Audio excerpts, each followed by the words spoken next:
Beirut, Syrian forces and allies reached the outskirts of the Islamic State-controlled city of Deir al-Zour in eastern Syria on Tuesday, lifting a 3-year siege of an enclave of government loyalists, according to state television. Forces fought their way into the area of Brigade 137, where a garrison of Syrian army soldiers had been surrounded by Islamic State fighters since 2014.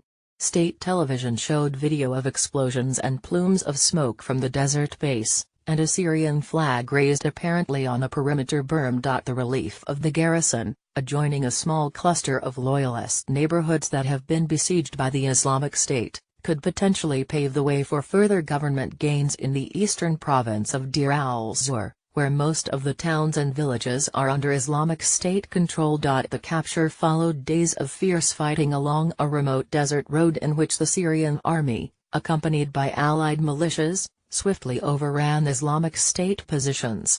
Russia has also been assisting the offensive. On Tuesday, a Russian warship in the Mediterranean fired cruise missiles at the city, according to the Russian news agency TASS.